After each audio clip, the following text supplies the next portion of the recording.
આજનો રવિવાર તો મારે અને ઠાકોરને બહુ મોંઘો પડ્યો, કેમ કે મોલમાં જતા જવાઈ ગયું છે. તો કહાની કાંઈક આવી રીતે શરૂઆત થાય છે. 5:49 ભૂલથી ઉઠાઈ જશે અને પરાને દાદરો ઉતરીને હર હર મહાદેવ કહીને ઠાકોરને ગાડીમાં બેહારીને હું આવી ગયો સીધો ગ્રાઉન્ડે. રવિવાર હતો ને તો મેં અને ઠાકોરે આજ તો અંધારામાં રનિંગ છે ને ફફડાવી નાખ્યો. પછી તો એટલો પરસો વળો કે મારે તમને હું કેવું ક્યાં ઉદી પરસો પહોંચ્યો.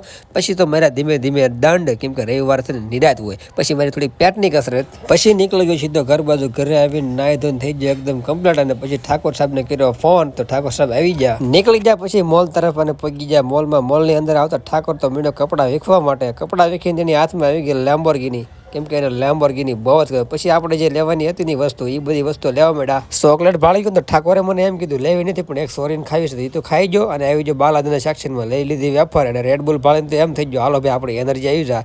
આ મારી હાથમાં જે ટોપલી હતી ને, ટોપલી ભરતા અમારા બગલમાં બાસ્કોન ટાઇલકામ ટપી, એમાં એનું કામકાજ થઈ ગયું હતું. અને ટોપલી જેમ જેમ ભરાતી જતી હતી એમ અમારું બિલ વધતું જતું હતું. પછી આવી જાય બિલ કાઉન્ટરે અને બનાવ્યું આપણું બિલ બનાવી લીધું એકદમ પરફેક્ટ. અને બિલ કેટલું આવ્યું નથી કેવું.